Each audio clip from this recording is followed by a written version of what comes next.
하나님 말씀 보겠습니다. 요한복음 10장 14절 14절에서 15절을 보겠습니다. 나는 선한 목자라. 나는 내 양을 알고 양도 나를 아는 것이 아버지께서 나를 아시고 내가 아버지를 아는 것 같으니 나는 양을 위하여 목숨을 버리노라. 아멘. 커버스 두 번째 시간 말씀 제목은 목자와 나와의 관계입니다. 목자와 나와의 관계입니다. 우리는 이 세상 살면서 관계 속에 살아갑니다. 우리가 TV 프로그램 중에 자연인이라는 프로그램이 있지 않습니까? 사람들이 다들 깊은 숲에 들어가서 삽니다.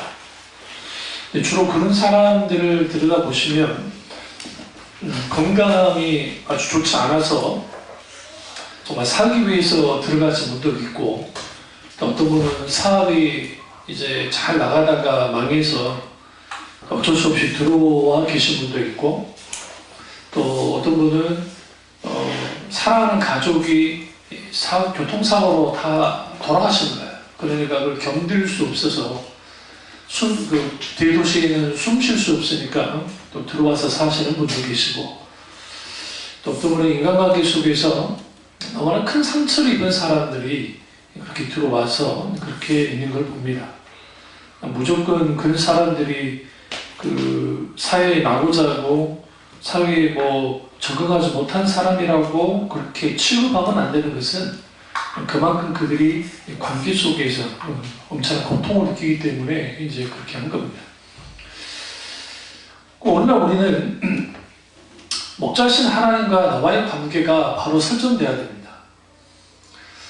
먼 타인처럼 하나님이 나와의 관계를 갖게 되면 하나님은 내게 있어서 먼 분밖에 되지 않습니다. 가족 관계도 나보다 못한 관계가 되어지면 그건 고통입니다. 다음 주에 이제 가족 주간이 되니까 교회에게 이제 가족과 관련된 설교를 하겠습니다만은, 우리가 이런 관계가 되면 아주 고통스럽습니다. 하나님과의 관계도 마찬가지입니다. 대면대면한 하나님과의 나와의 사이, 그리고 하나님을 대할 때 우리는 말 그대로 기계적으로 또 의무적으로 하나님께 대한다고 한다면 이러한 것은 불행이고 고통입니다. 그러기 위해서 하나님과 나와의 관계가 어떤 관계인가? 근데 그 하나님은 목자이신데 이 목자이신 하나님과 나와의 관계가 어떤 관계인지가 분명히 이제 설정이 되어야 됩니다. 첫째는 목자이신 하나님과 나와의 관계는 떨어질 수 없는 관계입니다. 여기서 떨어질 수 없는 관계라는 것은 떨어지면 안 됩니다. 양이 가장 위험할 때는 목자의 시선으로부터 벗어날 때입니다. 다윗이 어린 시절부터 물맷돌을 가지고 양치기를 했습니다. 물맷돌이 어느 정도 날아가냐면요, 화살보다는 그렇게 날아가진 않지만 그래도 막 굉장히 먼 데까지 날아갑니다. 물맷돌의 주요 용도는 그걸 맞춰서 죽이려고 하는 용도가 아니라 이제 짐승들이 다가올 때 겁을 주기 위한 거예요. 사실은요. 탁 날아가잖아요. 그래서 현재 아프리카의 동물의 왕국 같은 데를 보시면 경계선이 동물들이 사는 곳과 사람들의 마을이 사는 것의 경계선이 모호할 때 거기에 치타라든지 막 와요. 근데 이제 동물보호에 의해서 그들을 막 잡으면 안 된다고요. 그러니까 아프리카 사람들이 어떻게 하냐면 막대기로 막 친다든지 돌을 막 던져요. 그러면 이제 도망갑니다. 피합니다. 도망가기보다는. 그런 것처럼 하나님과 나와의 관계는 떨어질 수 없는 관계가 되는데, 오늘 많은 사람들이 하나님께로부터 멀어진 사람들이 많습니다. 하나님으로부터 멀어지는 이유는 여러 이유가 있습니다. 그것은 그가 영적으로 병이 들었든 아니면 시험에 들었든 기타 여러 상황 가운데 그런 일들이 벌어집니다. 문제는 양인 우리가 목자로부터 떨어졌음에도 불구하고 조금 더 불안함을 느끼지 않는 겁니다. 사탄은 우리에게 어떻게 우리를 마비시키냐면 그 목자로부터 떨어져도 자연은 안전하다라고 하는 착각을 들게 만듭니다. 그걸 통해서 여기저기 막 돌아다닙니다. 동물의 왕국 같은 데 보면 비행기로 이렇게 촬영을 하다 보면 바로 옆에 지금 사자 무리들이 있고 이쪽 수풀에 임팔라라든지 그런 애들이 막 혼자서 막 다 가요. 근데 얘가 어디를 가냐면 지금 어디를 가냐면 사자한테 가고 있는지도 모르고 막 갈 때가 있습니다. 이걸 통해서 어떤 위기가 있습니까? 그가 그렇게 쭉 가다 보면 사자의 밥이 되는 것처럼 사탄을 할 수 있으면 하나님과 우리 사이를 떼어내려고 합니다. 그래서 그 사자나 그리고 강한 맹수들이 무리를 공격할 때 가장 먼저 하는 게 어미로부터 새끼를 떼어냅니다. 그리고 잡아먹는 것처럼 원수는 어느 때나 하나님과 우리 사이의 관계를 끊어냅니다. 어떻게 끊어내느냐? 그것은 하나님을 향한 우리의 마음이 급격하게 식어지도 만듭니다. 그러니까 인격 되시는 하나님을 경험하지 못하고 하나님의 살아계신 하나님을 경험하고 아는 일들이 우리 가운데 계속되지 못하면 우리는 늘 빨리 직상함을 느낍니다. 어떤 사람이 심리학자가 남자 여자가 결혼하고 권태감이 드는 데가 언제냐? 딱 3년입니다. 3년. 근데 3년도 좀 늦은 편이고, 대부분이 3년 안에, 물론 이제 최수종 씨 같은 분들은 뭐 평생 가겠지, 이제 권태감이 없겠지만, 특별한 사람 빼놓고는 대부분이 3년 안에 권태감이 찾아듭니다. 그게 아무리 무슨 미인아니나 누구랑 살아도 그렇게 된다는 거예요. 그런 것처럼 하나님과의 관계도 우리는 권태감을 느끼게 됩니다. 권태감을 느끼게 되면 이제 마음으로부터 하나님을 떠납니다. 그러니까 사람은 먼저 몸을 떠나는 게 아니라 마음으로부터 하나님을 떠나요. 그래서 이전에는 말씀을 듣고 기도하고 찬양하는 것들이 너무 소중하고 귀하고 좋았는데 어느 날인가 이러한 것들이 이제는 내게 별로 가치가 없는 것이 되어진 거예요. 예수 그리스도의 십자가를 생각하면 가슴 뭉클하고 눈물이 났던 내가 어느덧 이제 그런 것들이 담담해지는 일들이 벌어집니다. 이것은 우리가 마음으로부터 하나님을 떠났기 때문에 이러한 일들이 벌어지는 겁니다. 아침마다 새롭고 늘 새로우신 하나님을 매일매일 하나님을 경험하고 묵상하고 그분과의 친밀한 교제를 나누면 그런 일들은 벌어지지 않습니다. 물론 순간적으로는 그럴 수 있을지 모르지만 절대로 지속적으로 눌리고 지속적으로 권태감에 허우적거리지는 않습니다.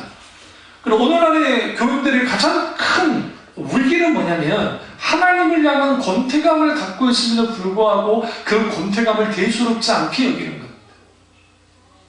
예배드릴 때 하나님에 대한 기대감도 없고 예배드릴 때 하나님께 또 주어지는 그 아버지의 은혜를 맛보지 못함에도 불구하고 그냥 나가서 참석했으니까 그곳으로 만족해하는 그런 교인들이 많습니다.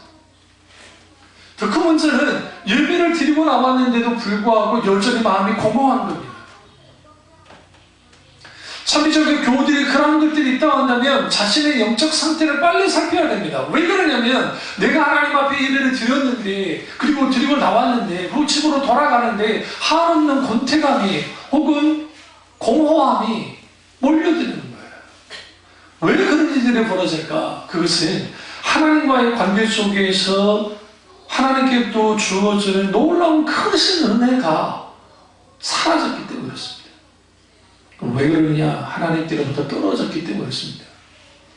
하나님과 나와의 관계는 어떤 관계다? 떨어져서는 안 되는 관계, 떨어질 수 없는 관계, 떨어지면 안 되는 관계에도 불구하고 떨어져 버렸습니다. 이게 문제입니다. 그래서 성경에 보시면 구약이든 신약이든 주님께 딱 달라붙어 있다는 거예요. 그래서 시편에 이런 표현을 쓰죠. 주 날개 아래 내가 거하리로다 합니다. 주님의 날개가 있나요? 하나님의 날개가 있으신가요? 그렇지 않아요. 날개라는 표현은 뭐냐면 이거예요.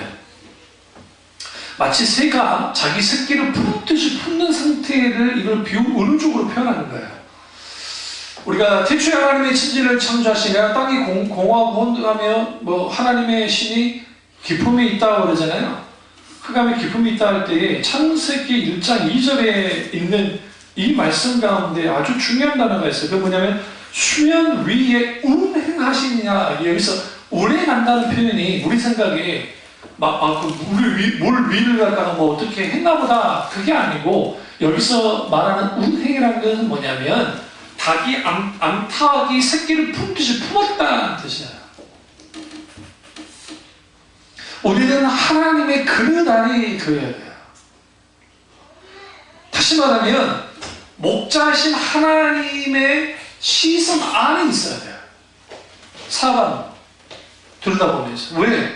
그래야 그 목자이신 하나님이 우리가 위협을 당했을 때, 위기 속에 있을 때 건져주셔야 돼요.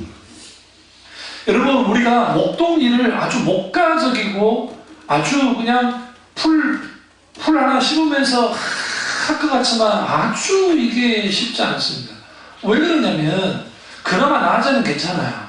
낮에는. 문제는 밤이에요.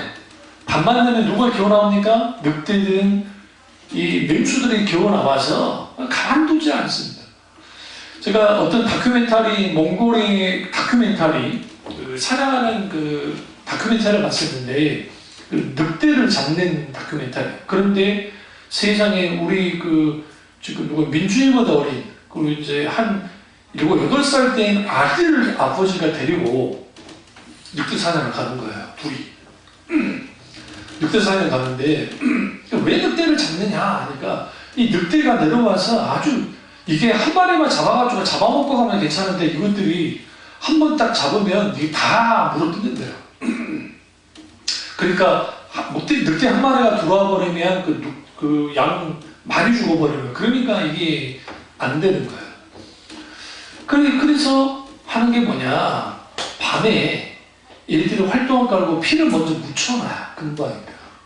그 피냄새 맡고 오게 만들어요. 그리고 총 쏴 죽이는 겁니다. 근데 늑대가 얼마나 그러니까 민감하고 예민한 동물이냐면 피 냄새를 맡고도 잘 안 와요. 있다는 걸 알아요. 누가? 사냥꾼이. 그래서 막 뒤집어 쓰고 있어도 안 돼요. 그러니까 아버지하고 아이가 어떻게 하느냐, 이 늑대를 잡으려고 이 특길을 가는 거예요. 특길을. 그 어마어마한 산길을 계속하면서 왜 잡느냐 하니까 지금 그놈이 우리 양들을 많이 죽였다는 거예요. 그런데 늑대는 한 번 사냥을 하는 것은 꼭 온대요. 맛을 봤기 때문에. 이걸 안 죽여놓으면 이건 개수마사하기 때문에 그러니까 반드시 잡아야 된다. 그래서 잡는 거죠. 실제로 잡았습니다. 한 2, 3km 떨어졌는데 총으로 쏴주기를 잡아가지고. 무슨 말씀 드리려고 하냐면 하나님은 우리의 목자시기 때문에 불꽃 같은 눈동자로 우리를 지키시고 보호합니다. 그러나 아무리 하나님이 우리를 보호하려고 해도 하나님과 나의 거리가 멀어져 버리는 거예요. 주님은 모든 것을 보실 수 있습니다. 그럼에도 불구하고 하나님이 주권 안에 있어야 돼요. 하나님이 통치 안에 있어야 돼요. 다시 말하면 목자의 목양지 안에 양이 있어야 보호를 받아요. 그런 의미에서 목자이신 하나님과 나와의 관계는 떨어질 수 없는 관계만 해요. 문제는 우리의 몸은 교회로 와 있고 여전히 기도하고 봉사하고 헌금도 하고 교회에 여러 활동들을 하니까 나는 여전히 하나님과 가까워라고 생각하지만 예수님이 바리새인들을 향해서 너희는 뭐예요? 마음으로 내게 이미 뭐 있다? 멀어졌다라고 성경이 말해요. 주님이야. 이미 멀다라는 거예요. 너희 입으로만 나를 사랑한다고 하지 너희 마음은 그렇지 않다는 거예요. 그를 통해서 주님이 뭐라고 말씀하시냐면 너희의 이 모든 것들은 헛되고 너희는 무의식한 자이고 너희는 저주받을 자라 라고 주님 말씀하십니다. 우리가 하나님과의 관계에서 이러한 이 하나님께부터 떨어져 버린 관계가 되면 안 되고 더 문제는 뭐냐면 가까이 하기 너무 먼 방식이 되면 안 되는 거예요.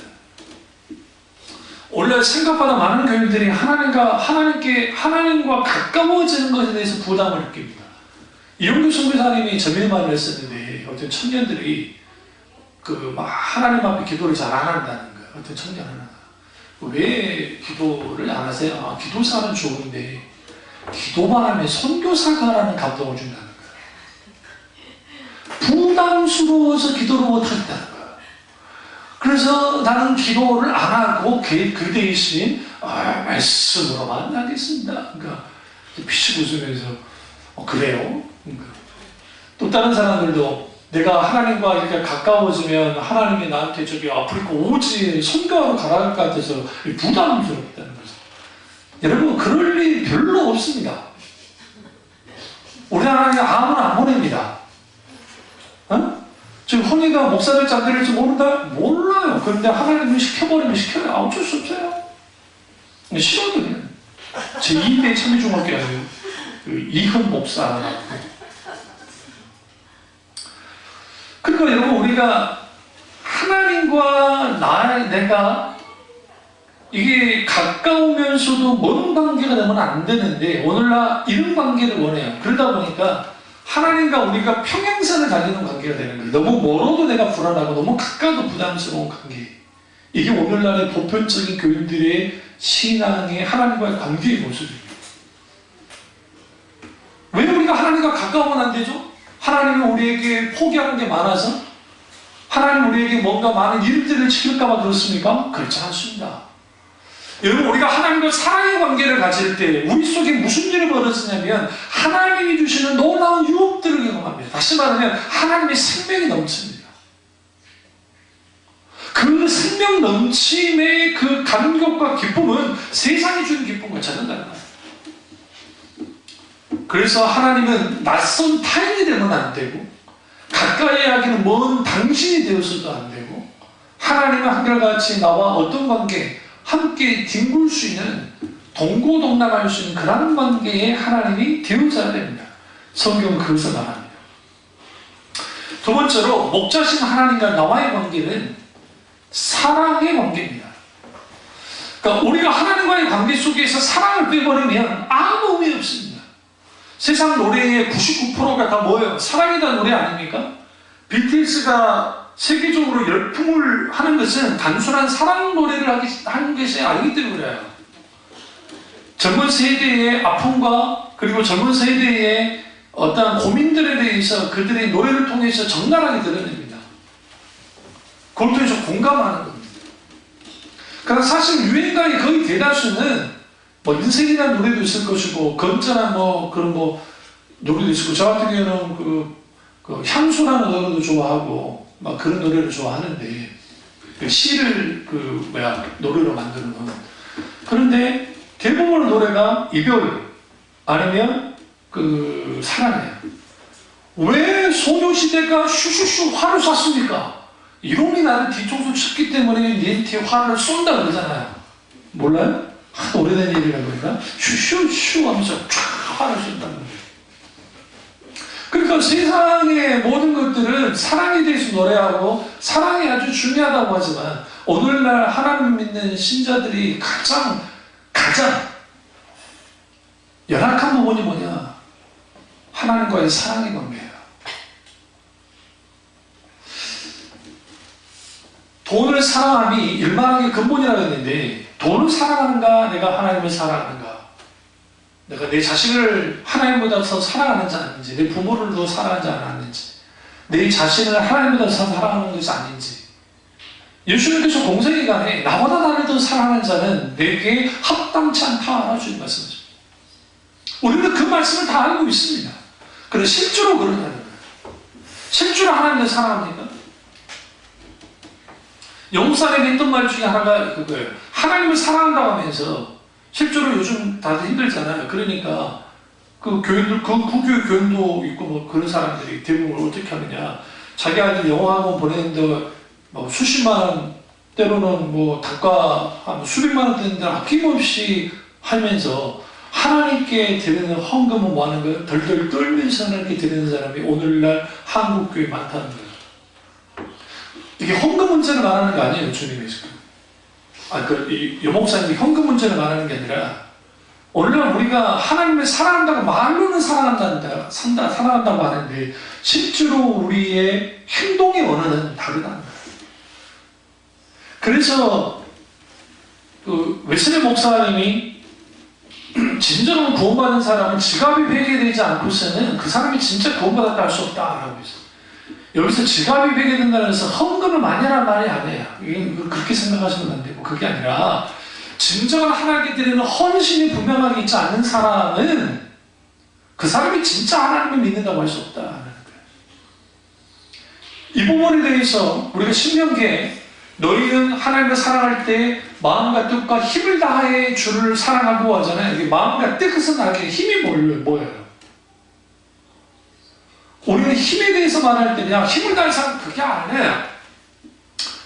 그게 아니고 히브리 원전을 딱 들여다보시면 원전 의미 속에 힘의 의미는 뭐냐면 하나님께 직접 드리는 헌신이에요. 근데 그게 뭘 포함하냐면 헌금과 헌물을 다 포함해요. 그래서 바리새인들이 의심만 가졌잖아요. 바리새인들이 그래서 10의 2조를 드린 거예요, 하나님께. 10의 1조 안 했어요. 10의 2조를 했다고요. 그걸로 끝나지 않고 바리새인들은 뭐까지 했느냐? 구제한 것까지 했어요. 그걸로 끝나지 않았어요. 그들은 헌물도 했어요, 하나님께. 근데 뭘 버렸어요? 인과 신과, 그러니까 그 하나님을 사랑하는 것과 하나님을 신뢰하는 것과 그 하나님의 인자함을 다 잃어버리고 하나님 사랑함이 없이 그런 일들을 했단 말이에요. 그래서 우리는 분명하게 하나님과의 나와의 관계는 사랑의 관계가 아니고 하나님보다 더 사랑하는 것들이 있다 한다면 과감 없이 그 선에서 끊어내기 시작해야 돼요. 그러기 쉽지 않아요. 왜냐하면 인간은 근본적으로 보이지 않는 하나님을 내가 온전히 사랑하겠다고 내가 다짐하고 생각할 줄 모르지만 막상 우리 앞에 여러 일들이 벌어질 때 우리가 하나님보다 다른 것을 선택할 때가 많습니다. 여기로부터 하나님과 관계, 하나님과 목자신 하나님과 양인 우리와의 관계가 문제가 됩니다. 그래서 그 선지서를 보시면 선지서에 하나님이 뭐라고 말하냐면 이스라엘은 발정난 암소같다라고 주님 말씀하셨어요. 이게 아주 중요한 의미입니다. 여기서 말하는 것은 어떤 음란 그것을 말하는 것이 아니고 세상에 대하여 발정난 암소처럼 분당하는 거야. 그게 내 백성이. 그러면서 하나님에 대하여는 아주 냉랭하고 그리고 아주 하나님에 대하여는 그들은 뭐였냐면 심지어는 적개심까지 품는 일까지 벌이기 시작했어요. 뭐가 무너졌기 때문에 그렇습니까? 사랑의 관계가 무너졌기 때문에 그렇습니다. 오늘 본문에서 목숨을 버린다라고 말합니다. 누구를 위하여? 양들을 위하여 목숨을 버린다. 목숨을 버리는 사랑을 주님이 하신다라고 주님 말씀하십니다. 여기서 우리는 분명하게 알아야 할 게 뭐냐면 하나님은 우리에게 목숨을 버릴 정도로 사랑합니다. 실제로 부모가 자녀를 위해서 목숨을 버리는 경우는 있습니다. 구하려고. 그러나 자녀가 부모를 구하려고 목숨을 겨누는 경우는 그렇게 많지 않습니다. 이게 왜 그러냐면 이게 늘 사랑이기 때문에. 안 그런 사람도 있겠지만 마찬가지로 하나님 우리를 사랑할 때는 마땅히 하나님은 우리에게 목숨을 거는 사랑을 하세요. 그런데 우리는 하나님께 목숨을 바치는 사랑하지 않습니다. 왜? 인간은 기본적으로 자기 사랑 이게 기본으로 해요. 여러분 세상 문화의 모든 것들은 자기예요. 예술, 음악, 건축 여러 모든 것들은 다 자기의 산물들이에요. 응? 그리고 그걸 통해서 문명을 만들었어요. 현대 문명이. 그러니까 여러분 우리가 이 세상을 살아가면서 자기가 가지고 있는 생각과 사상과 사고방식이 세상의 사고방식과 똑같다고 한다면 그 사람은 크리스찬이 아닌 거예요. 이건 문화적 교인이라고 그래요. 문화적 교인. 그러니까 무늬만 교인인 것 뿐이에요. 옛날 표현하면 썬데이 크리스찬이 아니에요. 썬데이 크리스찬. 크리스찬 표현도 좀 웃긴 거죠. 그러니까 그렇게 되어져 말이에요. 그래서 우리는 반드시 하나님과 나 사이에 사랑의 관계가 회복돼야 돼요. 사랑하면 모든 것이 내어줍니다. 사랑하면 어떤 것도 아깝지 않습니다. 하나님은 그런 관계 가운데 있기를 원하세요. 그런 관계가 되어져만 합니다. 우리 예전에 찬양 가운데 주는 나를 기르시는 목자요 할 때 기른다 하는 표현 쓰죠. 이게 이제 시편 23장을 이제 그 찬양하는 건데, 여기서 기르다라는 것은 히브리어로 라라는 단어입니다. 그 뜻은 풀을 뜯기다, 먹이다, 삭이다라는 뜻을 갖고 있습니다. 여기서 우리가 중요한 것은 하나님과 사귄다라는 표현이에요. 그러니까 하나님과 나와의 관계는 떨어져서는 안 되는 관계이고 사랑의 관계인데, 이 사랑의 관계라는 것을 말할 때는 반드시 뭐가 거기에 포함되냐면 교제예요. 교제. 사랑의 교제. 하나님과 나 사이에 사랑의 교제가 있지 않으면, 혹은 사랑의 관계가 되지 않으면 우리는 나를 사랑으로 기르시는 하나님이 내게 진정한 목자가 되지 않아요. 왜 우리가 자녀를 키웁니까? 이 자녀를 잘 키워가지고 후에 효도하게 하려고? 나한테 집도 사주고 자동차도 사주고 그렇게 하려고 키웁니까? 뭐 그런 사람도 있을 수도 있겠지만, 스카이 캐슬에서 그냥 나왔겠어요? 그를 통해서 뭔가 이루려고 하는 거죠. 응? 마찬가지로 우리가 하나님과의 관계 속에서 사랑의 친밀한 교제가 없다고 한다면 이거는 아주 웃긴 거예요. 왜 웃긴 거냐면 하나님이 나를 일방적으로 사랑하는 거예요. 짝사랑하는 거예요. 그러니까 우리가 신앙생활에서 하나님이 나를 짝사랑하는 관계로 만들어 놓으면 안 돼요. 세상에서 가장, 여러분, 사랑 중에, 남자가 사랑이 못해, 사랑 중에 가장 허무한 게 뭐예요? 짝사랑이에요. 학교 다닐 때 저는 짝사랑 중에 하나가, 응? 그 책받침 갖고 다녔던, 누구라 말하지 않겠습니다. 아시아야, 프랑스 여자예요. 소피 마르소라고. 왜? 라붐 때문에, 라붐. 그 라붐 영화에 막 노래가 나오잖아요. 라붐에서 소피 마르소 나오거든요. 근데 우리 한참 후에 그런 게 또 보게 된 거 있는데, 그, 소피 마르소. 근데, 여러분, 그 사람 나도 모르고 몰라요. 그런데, 어쨌든, 그, 영화 배우기도, 프랑스 영화 배우기도 하고, 그러잖아요. 그러니까, 그래, 그게 예쁘구나. 짝사랑하죠. 그러나 그 혼자 내가 짝사랑한다고 해서 그 사람과 나 사이에 관계가 생기는 건 아니에요. 서로 교제 나누고 서로 알아가고 하는 것들이 있을 수 없어요. 마찬가지로 하나님이 우리를 아무리 사랑해도요, 아무리 우리가 하나님에 대하여 사랑으로 반응하지 않으면 어떤 관계도 설정이 되지 않아요. 애매한 거예요. 그래서 일본에 무슨 일이 벌어졌느냐, 솔로 남녀들이 가상의 캐릭터와 사랑에 빠져요. 첫째, 돈이 별로 안 들어. 왜? 데이트 지출 비용이 안 들어. 그리고 내 마음대로 사랑해 줄 수 있어. 다마꼬치 키우듯이 키우는 거야.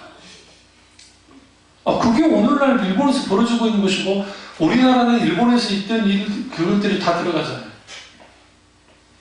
여러분, 자발적 증발이라는 말 들어보셨어요? 일본에 매년 10만 명씩 사라져요, 사람들이. 갑자기. 이거는 사고 때문에 사라지는 게 아니에요. 죽어서 사라지는 것도 아니에요.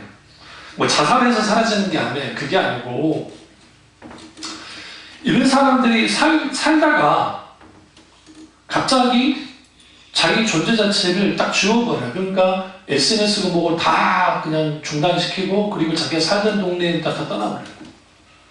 시골로 가다 어디 가다 숨어버려요. 그게 매년 10만 명이 그래요. 왜 그럴까요? 관계의 문제가 있으니까 그렇겠죠, 당연히. 그리고 그 속에서 뭐가 되어지냐면, 그 자발적 딱 증발함을 통해서 이제는 자기는 잊혀진 존재가 되기를 원하는 거예요. 하나님과의 관계가 계속적으로 짝사랑의 관계가 되면 우리에게 있어서 하나님이 잊혀진 존재가 돼요. 막연한 존재가 돼요. 직접적이지 않아요. 실제적이지도 않아요. 개인적이지도 않아요. 영어 단어로 relationship이라는 게 있는데, 이게 이제 relationship, 관계라는 건데, 이 관계라는 것은 A라는 사람과 B라는 사람이 만나서 거기에 뭔가가 주고받을 그게 관계예요. 그게 나쁜 관계는 좋은 관계예요. 관계는 분명하게 있어야 돼요. 하나님과 나와의 관계가 분명하게 있어야 된다고요. 근데 오늘날 하나님과 나와의 관계가 다 일방적인 사람들이 있어요. 그러니까 자기만 하나님만 살아가는데 이게 잘못되게 왜곡되게 살아가는 거야. 그 대표적인 게 영화 중에 미절이에요. 미절 영화 아시죠? 너는 타자 쳐 소설가를 잡아다가 발목을 부르뜨려놔요. 미절이 아줌마가 부르뜨려 놓고 소설 안 쓰면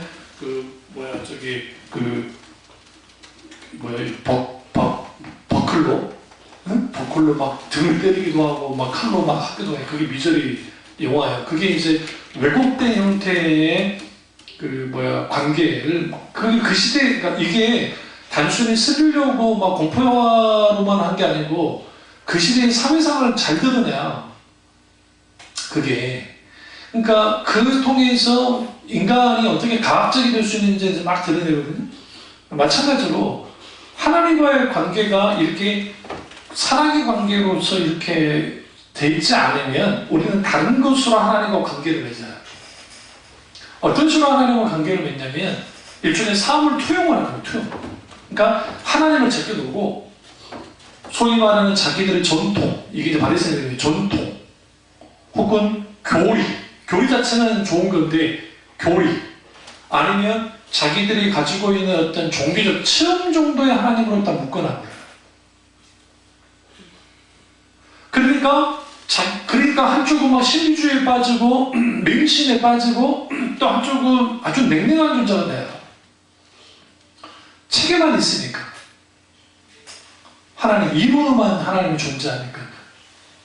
그러니까 우리가 잘 아는 임마누엘 칸트나 헤겔이나 이런 사람들이 나올 수밖에 없었던 이유는 뭐냐면 하나님을 만나본 적도 없고 그리고 하나님과의 사랑의 관계를 가져본 적이 없으니까 하나님은 지구주수나 어떤 존재인데 그들의 이성으로 계속 보니까 하나님이란 존재에 대해서 말할 때 결론 딱 하나예요. 불가지문이에요. 불가지라는 말은 뭐냐면 하나님이 진짜 존재하는지 존재하지 않는지 모르겠다. 그런데 인간의 이성으로 생각할 때에 하나님을 존재하지 않은지를 알 수 없다고 한다면 그렇다고 한다면 아마도 이게 굉장히 중요해요. maybe 아마도 신은 하나님은 존재하지 않을 것이다. 이게 무신론이에요. 그러니까 진짜 무신론은 아마도 존재하지 않을 것이다. 제가 그 비슷한 사람 아니었습니까? 제가 어릴 때 교회 안에 자라나왔지만 인교실에서 하나님을 만나지 않았다고 하면 저도 똑같은 길을 갔을지도 몰라요. 그리고 하나님을 만나고 난 다음에 고1 때 하나님을 만났는데 하필이면 그때 사춘기잖아요.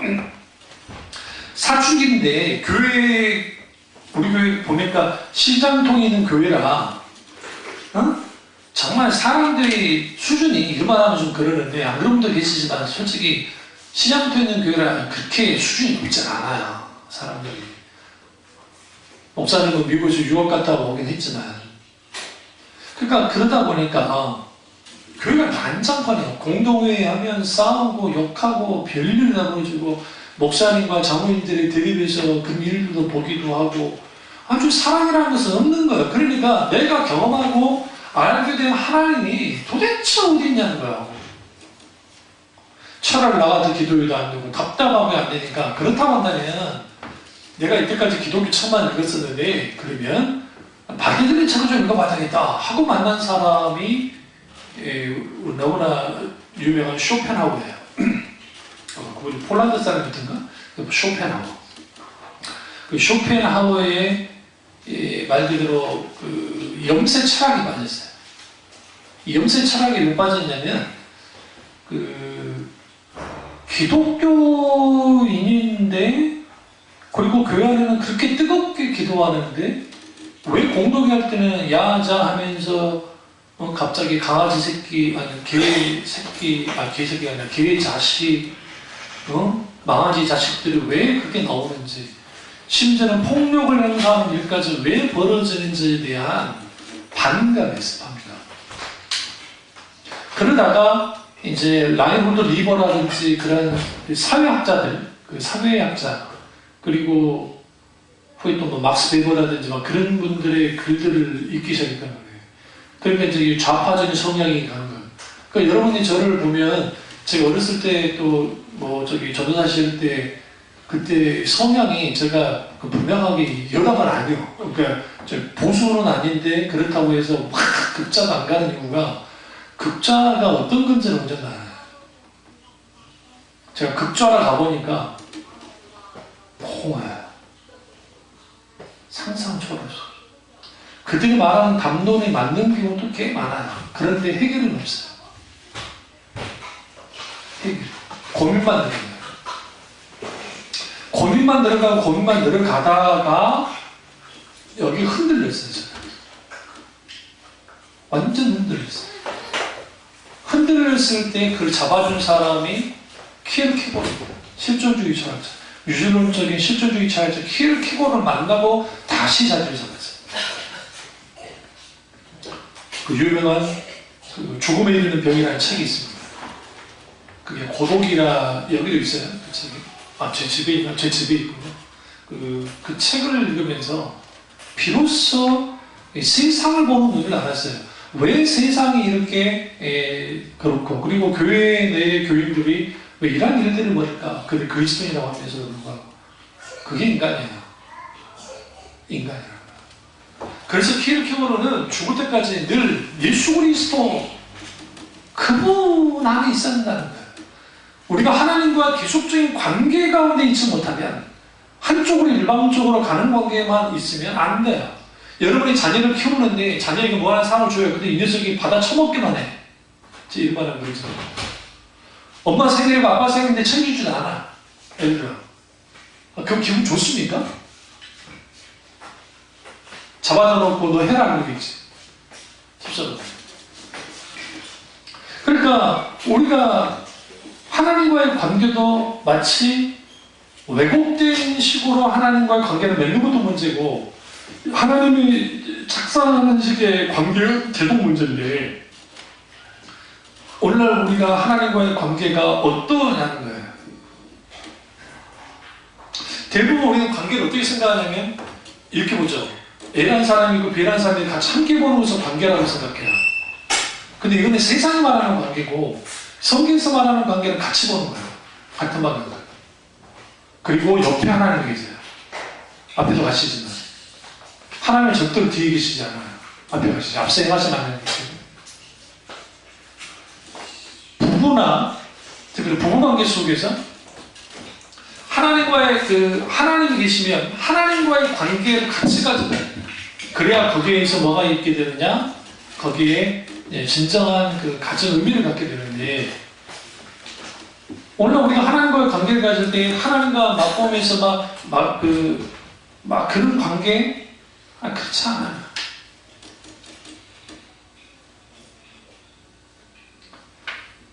그런 의미에서 우리는 에타 할락, 하나님과 동행하는, 하나님과 산책하는 것들이 분명하게 필요합니다. 함께 걸어야 돼요. 근데 그 하나님이 우리를 기르시는 분이라는 거예요. 여기서 기르신다는 것은 사랑으로 기르신다는 겁니다. 끊을 수 없는 사랑으로 돌보시고 기르시는 하나님, 그분이 목자이신 하나님입니다. 그 하나님이 우리 하나님이고 우리 하나님이고 내가 믿는 하나님이고 여러분의 하나님이시다.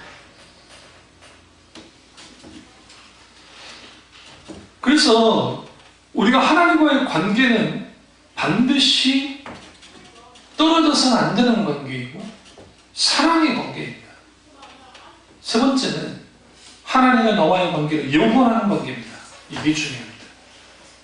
영원한 거예요.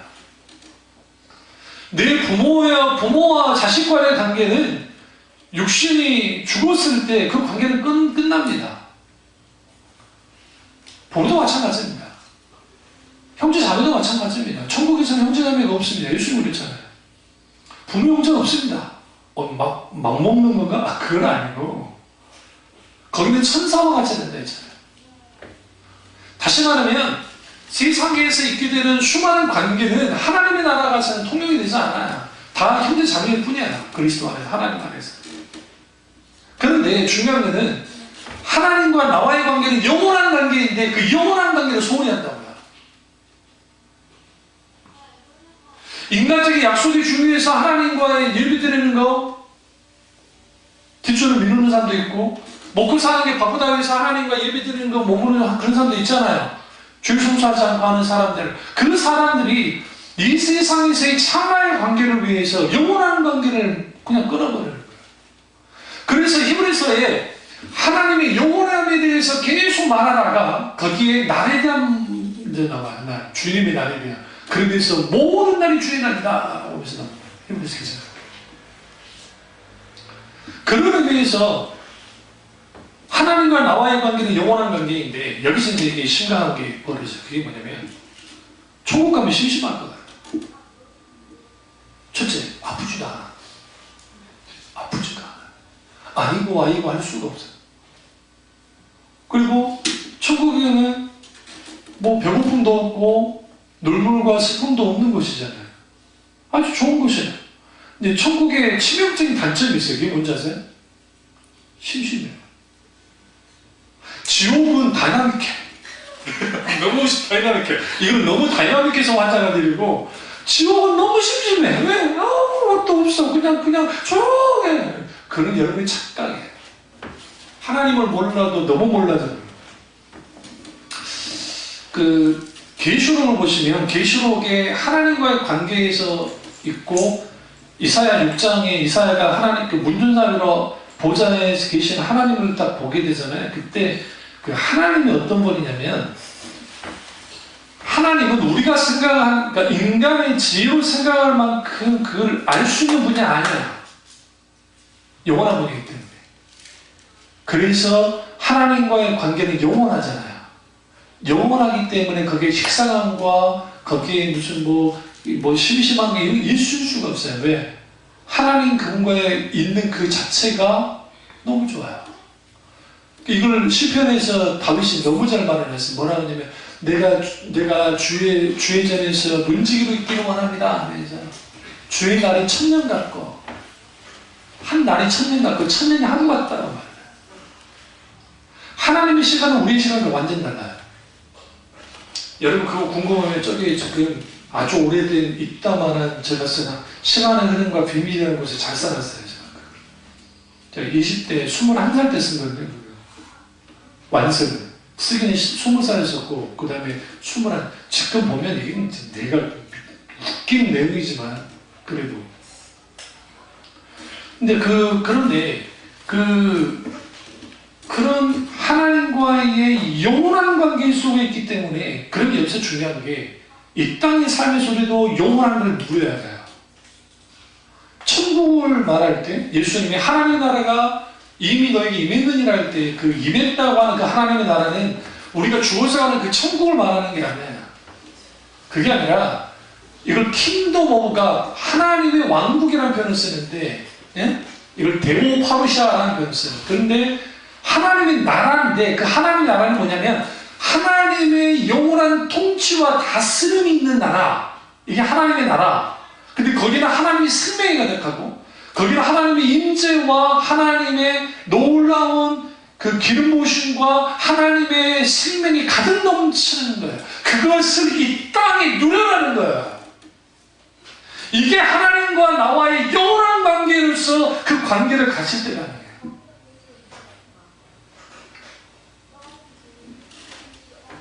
근데 이러한 관계가 되지 않는 거죠. 왜요? 우리 당장 먹고 살아야 돼. 천국 가고 싶어요? 응? 아니요. 그래서 제가 작정을 하다가 150세까지 살아보려고. 응? 150세까지.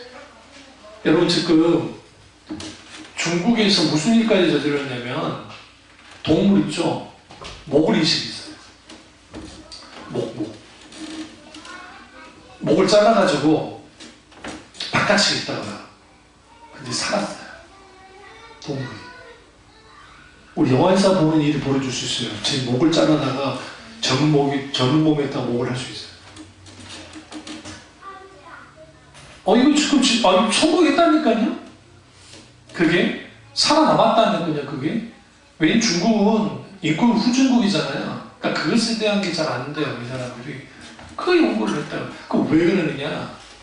돈 많은 사람들이, 어마어마한 부자들이, 젊은 몸 하나. 근데 일반 사람, 그냥 잘 사는 사람 몸을 가져다 하면 안 되잖아요. 그러니까 뭘 하느냐? 인간 복제를 해가지고, 복제인간을 만들어가지고, 복제인간이 이제 이랬을 거 아니에요. 그럼 복제인간을 목에다가 몸만 놔두고, 목만 해가지고 딱 붙이면 우리가 영웅불사하지 않을까라는 생각을 하는 거예요. 그걸 지금 진행하고 있어요. 인간이 영원히 살려고 하는 욕망은 진시황제뿐만 아니라 모든 사람이 다 갖고 있어요. 우리가 하나로 살면서 내가 어느 날에 죽을 거라고 생각하면 살지 않잖아요. 하나님께 감사하지 않아요. 왜 감사해야 되냐면 우리에게 망각을 주셨기 때문에. 그 늙어짐의 은혜에 대해서 다음에 제가 설교할 텐데요. 이론 교수님도 그렇고 또 그 기독교 관점에서 늙어짐의 문제는 뭘까? 그러니까 늙어진다는 거, 나이가 든다는 거, 그것이 저주인가 아니면 하나님의 축복인가? 이게 또 다른 하나님의 축복이에요. 왜 그러냐면 내가 생생한데 죽어야 돼. 환장을 일이요. 내가 백세인데 쌩쌩해. 몸도 좋아, 다 좋아. 근데 넌 죽어야만 해. 왜? 네 100세 됐으니까. 이거 환장하는 거예요. 근데 하나님이 주시는 또 하나의 은혜를 주십니다. 그걸 다음에 제가 한번 설교를 하겠습니다. 근데 우리가 이 부분에 있어서 분명히 뭐가 되냐면 목자신 하나님과 나와의 관계는 어떤 관계냐? 영원한 관계다. 어떻게 영원한 관계가 되느냐? 좀 어렵습니다. 잘 들으세요? 영원이라는 하나님의 시간 속에서 하나님이신 성자 하나님이 이 땅에 오셨습니다.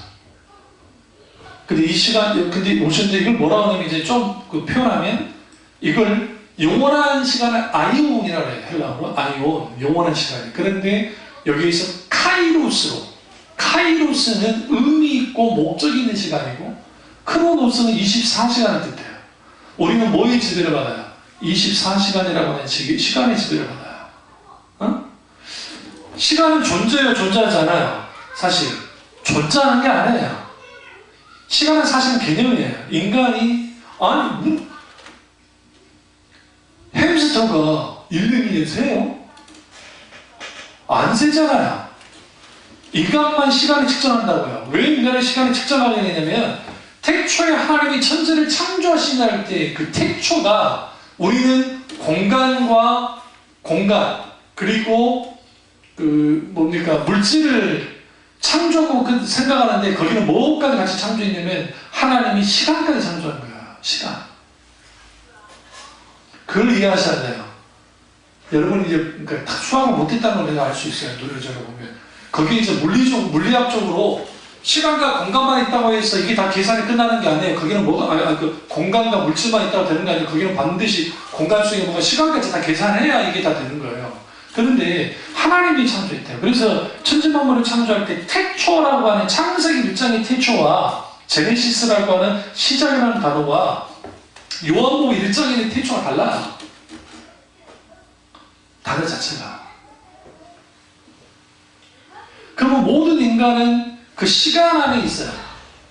시간 안에. 그런데 하나님이신, 영원하신 하나님이신 예수 그리스도께서 시간에 들어오신 거예요. 들어오셨어요. 그리고 우리에게 뭘 주느냐? 영원한 생명을 준 거예요. 영원한 시간을 주러 오시는 거예요. 그게 영생이에요. Eternal Life. 어디서 그 일이 벌어졌어요? 예수 그리스도의 십자가를 통해서. 그래서 예수 그리스도의 십자가는, 잘 들으세요? 세상이 말하는 크로노스의 24시간과 카이로스의 시간과 그리고 하나님의 영원한 시간이 여기에서 만나요. 예수 그리스도를 믿고 구원받아야만 우리에게는 영원한 생명이 있습니다. 영생을 누립니다. 이게 진리입니다. 이게 없다면 우리는 그리스도를 믿을 필요가 없어요. 교회 다닐 이유가 없어요. 그렇기 때문에 우리는 영원한 생명을 가지면서 한계 육체의 한계를 따라서 우리의 시간들을, 우리의 인생들을 살아야 돼요. 성경 안 써질까요?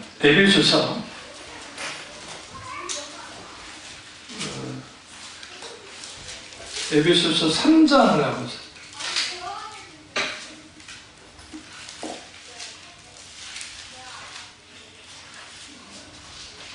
3장이 아닌가?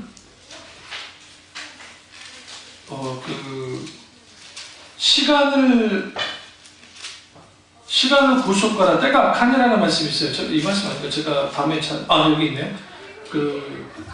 5장이에요. 에베소 5장 16절. 에베소서 5장 16절 보시면 세월을 아끼라. 때가 악하니라. 여기서 한글 성경으로 아끼라고 그러니까 우리는 시간을 아끼는 것인가 보다 라고 생각해요. 근데 헬라 원전과 영어 성경이 그렇게 되어 있잖아요. 뭐로 되냐면 영어는 리딩이라고 되어 있는데 구속하라고 되어 있어요. 시간을 구속하라고. 다시 말하면 시간을 구원하라고 되어 있다고요. 왜? 때가, 여기서 때는 24시간 우리의 때를 말해요. 우리 세상에 있는 살아가는 때가 악하니라. 예수 믿는 사람들이 세상 사람들과 똑같이 소위 말하는 인생 주기표대로 태어나고 누구 집에 태어나서 인생 주기표대로만 살아가는 거 똑같이. 그리고 난 다음에 내가 은퇴를 생각하면서 내 돈도 좀 많이 좀 있어가지고 그래서 제가 은퇴해서 살 수 있는 돈을 많이 모아서 그리고 마지막 죽을 때 9988 있잖아요. 팔팔하게 살다가 99세에 그냥 딱 조금 고생하고 죽는 거. 그게 인생이라 그래요. 성경 그렇게 말하잖아요. 크리스찬은 그렇게 사는 것이 아니라 매일매일 하루 살 때에 영원한 시간을 누리며 살도록 주님 말씀하셨어요. 그게 하나님 나라의 통찰에서 사는 삶이에요. 그게 가능하려면 하나님과 나 사이에 영원한 관계가 있어야 되는 거예요. 그래서 성경의 에녹과 엘리야가 왜 죽음을 보지 않고 그들이 들림을 받았을까 하나님께로부터. 물론 그들이 엘리야와 그 다음에 에녹이 계시록의 두 주인으로서 사역을 합니다만은 그들이 순교를 당해요. 그들도 죽었다는데 감사하시길. 억울하잖아요. 그들이 죽음을 경험하지만 그들이 순교를 당하고 죽음을 당합니다. 다시 살아나긴 하지만.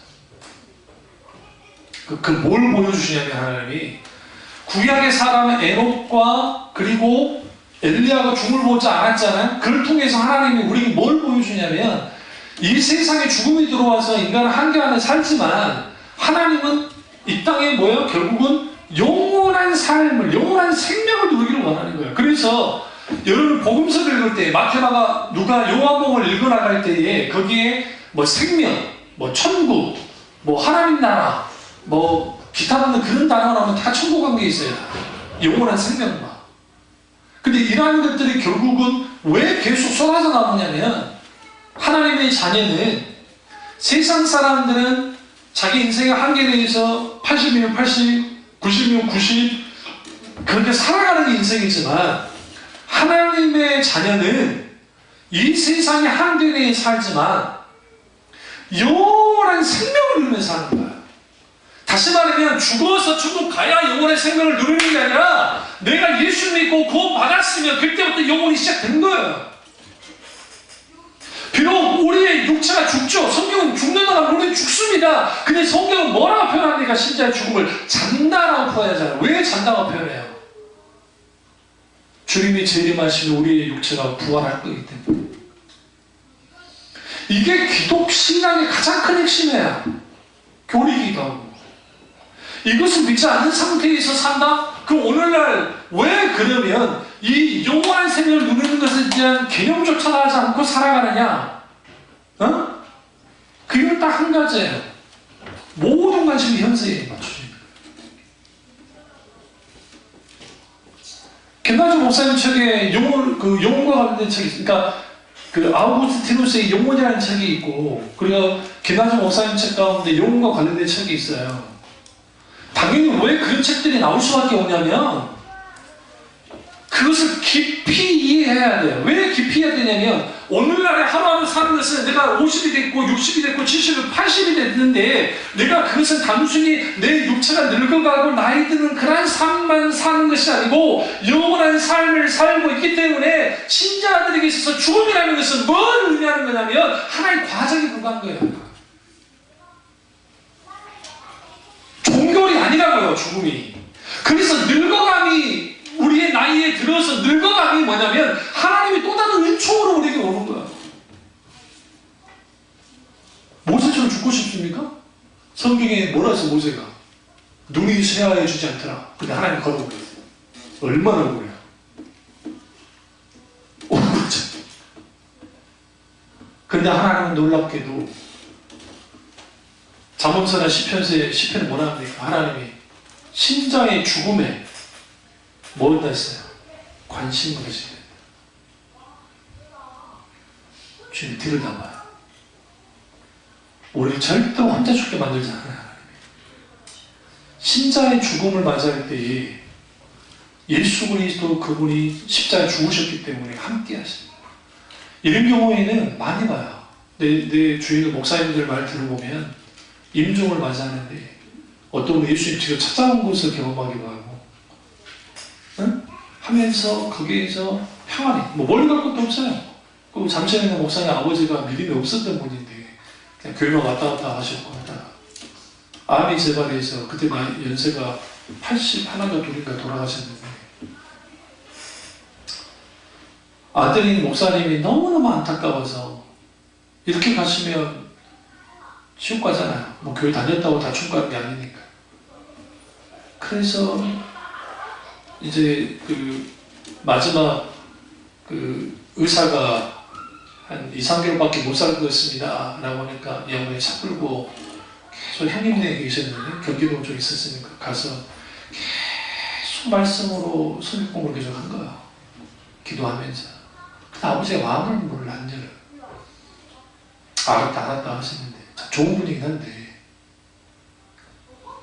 그리고 이제 병원에 이제 가게 됐는데 하나님이 오늘 갑자기 하나님이 노랗게 늘 베푸셔서 얼굴이 환해지신 거예요.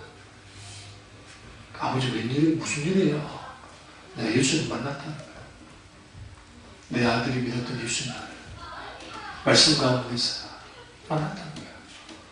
그래가지고 돌아가셨어요. 슬프죠. 제가 그 충청도에 그 충청도인가 어디 거기에 그 장지가 있어가지고 갔는데 이제 위로를 딱 할때 목사님 얼굴이 너무 밝은 거예요. 아버지 돌아가셨는데 그러니까 목사님 무슨 일이에요? 그러니까 이게 쭉 이야기 좀 내가 은혜 받았어요. 눈물 납니다. 그걸 보면서 아하 하나님을 믿는다는 것이 뭘까? 여러분 세상에서 잘 나가는 사람들은 죽음 앞에서는 아무것도 안 해요. 아무것도 안 해요. 자기들이 이뤘던 업적들요 기억도 안 해요. 지금 우리 뭐 여기 지금 뭐 대통령들 우리 역사 계속 흐르잖아요. 역사는 흐르니까 그러면 누가 우리 시대에 살았던 대통령 기억해 줄 것 같아요? 웃기게 뭐냐면 요즘 학생들이 그 전두환이 그런 거 전두환 씨 그런 걸 막 교과서에 배우는 것 같더라고요. 우리 어떻게 전두환 배웠습니까? 동시대에 살았으니까 우리는 교과서에 있는 사람이 아니고 박정희 대통령이야 교과서에 있었고 이승만 대통령 교과서에 있었지. 기억해주지 않아요. 그래서 우리가 하나님과 관계를 왜 이렇게 소중히 여겨야 될까? 떨어져서는 안 되는 관계이기 때문에 그렇고 사랑의 관계이기 때문에 그렇고 영원한 관계이기 때문에 이 영원한 관계를 놓쳐버리면 무슨 일이 벌어지느냐? 난 아무것도 안 해요. Nothing, 아무것도 없어요. 끝나버렸어요. 그래서 우리 아이들이 공부 못해도 상관없고 못해도 상관없어요. 그리고 인생 살면서 좋은 직장 못 돌아도 상관없어요. 다만 주님만은 하나님만 믿어야 돼요. 왜? 그게 생명이고 그것이 진짜 인생의 모든 것이기 때문에 그렇다면 그 인생은 성공한 거예요. 그게 아니면 인생은요 허무합니다. 어느 정도로 허무하냐? 이런 게 많으셨던 거예요. 진시황이 죽기 직전에 여러분은 그런 뭐 사기나 많이 읽었으니까 그냥 눈을 못 감았어요. 왜 눈을 못 감았어요? 풍토병 걸려 죽었어요. 근데 그 진시황이 왜 죽었느냐? 지가 이루는 업적 돌아다니다가 죽었어요. 중간에 풍토병 걸려가지고 58세인가 6세 불로초, 우리나라 불로초, 그 불로초 중에 대표적인 인삼이잖아요. 인삼도 구하고 다 가져갔는데도 그걸 죽어버렸어요. 왜? 자기가 이런 업적이 너무 대단하니까. 이게 엄청나 크잖아요. 큰 용도를 뭐 왔다가 했는데 눈을 감으라니까 못 감겠어요. 그러니까 뭐 하겠어요? 제가 만들어 놓은 어마어마한 아방궁도 있었고, 진짜 시안에 가보면 거기에 무덤이 있는데, 그 어마어마한 무덤에다가 막 내장을 해가지고 했다는 거예요. 왜? 죽어서라도 영원히 살아보려고. 제대로 눈을 못 감아요. 불과 3년 만에 그 제국이 무너집니다. 항우와 유광이. 역사상에 여러분 중국 사람들 물어보세요. 시황자를 존경하십니까? 아니요. 진짜 의심 있는 사람들은 통일한 것에 대한 업적을 둘 줄 모르지만 그 사람은 극히 평가받습니다. 그렇기 때문에 우리가 하나님과의 관계를 무엇보다도 최우선해야 됩니다. 바쁘다고 뭐하다고 말씀을 읽고 묵상하고 기도하고 하나님의 찬양을 듣거나 찬양을 하는 것들, 그런 것들을 여러분 소홀히 하면 안 돼요. 이 말씀을 끝내겠습니다. 그래서 로렌스 형제가 했던 말처럼 하루하루 우리 인생을 살아갈 때 그것은 하나님 우리가 허락한 시간이고, 그 허락한 시간 속에서 우리는 뭐 하면서 살아가야 되느냐? 하나님과 영원할 것 같은 친밀한 교제를 누리면서 살아가야 돼. 그게 잠긴 동사라는 표현이에요. 아가세도로 그 잠긴 동사, 물에 잠긴 동사.